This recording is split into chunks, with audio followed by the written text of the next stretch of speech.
da hiyatu wannan da hiyatul kalbi kawai aka ma yace balli ummati muhammadi an yi dan al'umma manzo Allah ne. Mata abinda ba su fahimta ba, so abinda su suke ganin cewa sun waye kai sun zo har na ji wata jahila tana cewa wai an ce sautin mata wai an tun tana yarinya ake cewa muryar mata al'aura ne. Why? Annabi Muhammad take challenging, amma ita fahimtanta civilization ya bata ta tattara wannan. To ta faɗa mana da iyayenmu da suka haife mu yadda aka tsare su a gida, da iyayen da yanzu aka sake su wanda a yanzu an fi karfin mazan ake fita, wani lokaci ne aka fi fasadi a bayan ƙasa? A tambaye su, wani lokaci ne aka fi fasadi a bayan ƙasa? Wancan zamanin na iyayenmu ko wannan zamanin? Shi kuma fasadi ne yake kawowa. Sauran matan da suke cikin gidan auren wanda a yanzu in maza da su auri mata goma wallahi tallahi ba za a iya auren matan duniya ba a yanzu haka. Kowane namiji a ce an halatta masa ya auri mata 10, billahi lazi la ilaha illahu sai mata sun yi saura a duniya. A shekara 2 nan Saudiya yan mata sun yi tawaye shekara 45 zuwa shekara 50 ba wanda ta samu auruwa. A Umman, a Misra, a Tunis, kasar larabawa ga baki ɗaya sun fito zanga-zanga kan hanya. Abinda suke faɗa, duk mutumin da yake da mata ɗaya a tilasta shi a gwamnatance ya ƙara aure, in kuma ba haka ba a sa shi a prison rai da rai, ba yi da amfani. Babu waɗanda suke da nasara kamar Najeriya. Najeriya ne ake samun mutum ɗaya ke da mata 2, 3, 4. Najeriya ne kawai. A Afirka sai Afirka wanda suke bin baya, amma Najeriya ita ta kowa a duniya. Amma a Saudiya baka isa ka samu mutum yana da mata guda 2 ba. In ya auri ɗayan a constitution shine miji, ma'ana ita ce mata, ita za ta gaje shi. Wanda ya aure ta daga baya sai dai mata kyautar da zai mata, amma ko ya mutu ba ta da gado. Mu ne muke da saura. To yanzu matan da suke cikin gidan ake neman a rubuza auren su fito su zamo karuwai a waje. Wannan shine mata a yau. Ku lura da kyau da irin civilization da suke bayarwa, tsari ne na yahudanci. Wace ce a cikin su kamanniya wacce za ta ba da addini a amfani da ita a addinance? Tallan kansu suke.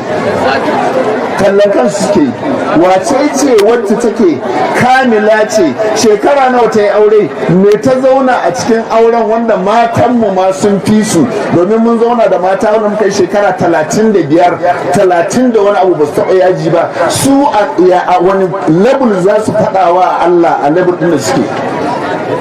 Su ne kuma za su zo su yi tarbiyya wa duniya. Wannan in aka lura za ku gane hadari ne, kuma za su sa aure ta mutuwa.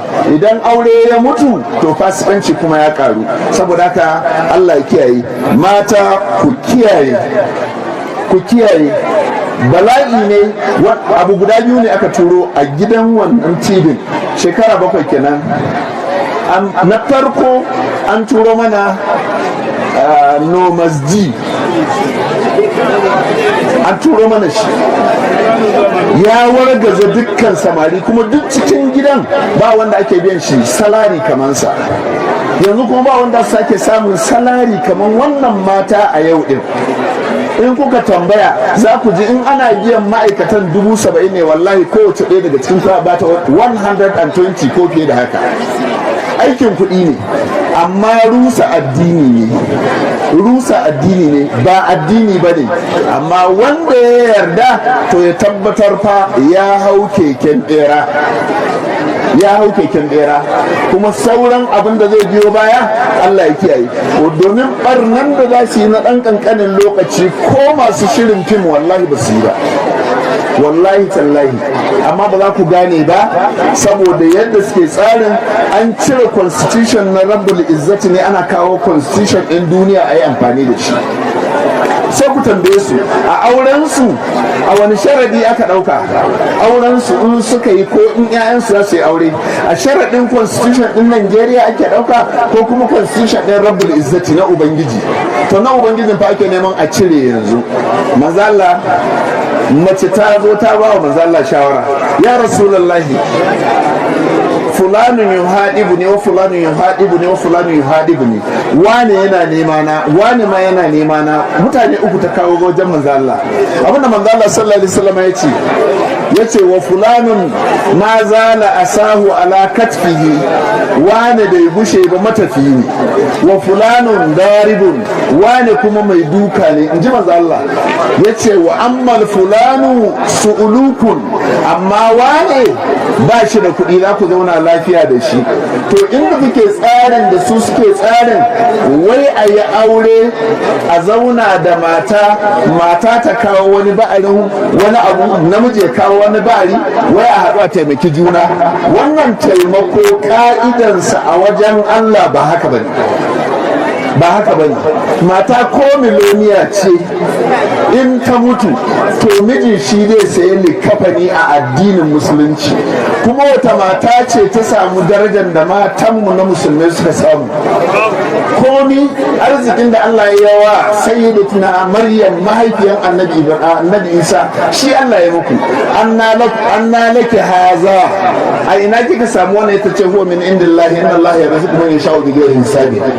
Idan su a matsayin auren su ba su yi nasara sun samu maza mutanen kirki ba, duk kowa ne ya rasa, me yasa ba yabo sai kullun neman a watsa a wargaza a duk tsarinsu? Kuma ku tambaye su a Kano suke yi, akwai ƙauyen da ake duk fasikancin da ake yi ana yi kafin a shiga Kano. Mata ne ake kiransu su yi gala a dake su a yi komai. Kun taba jin sun ce barna ne?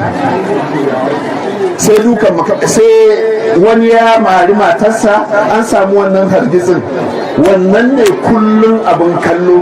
Amma ga 'yan gala, ga garin da ake yin galan, gwamnati ta sani, kowa ya sani, amma ba wanda ya isa yi magana, kuma su ma sun sani. Sannan abin da zan sake gaya muku, ku ƙara ji, ba ku san wannan sirrin ba, billahi lazi la ilaha illa huwa. A shekara 20 baya akwai hotel ɗin da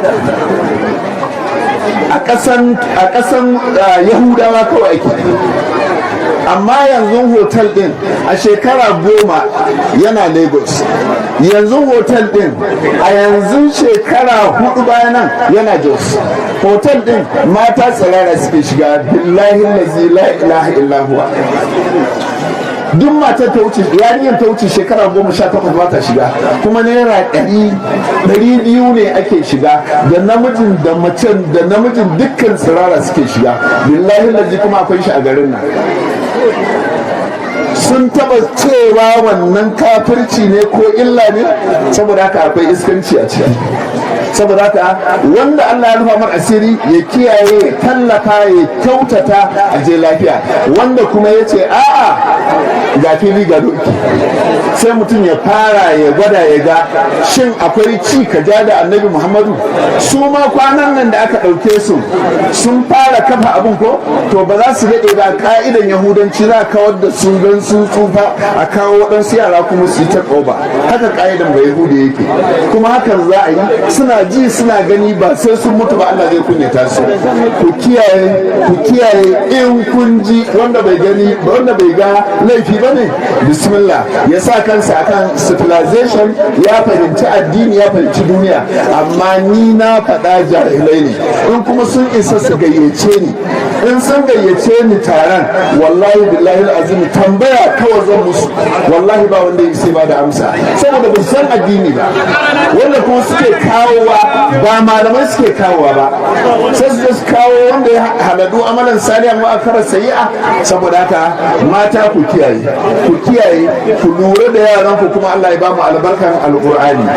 Sannan a ƙarshe zan gaya muku wannan makaranta in Allah yadda mutanen kwanan Shagari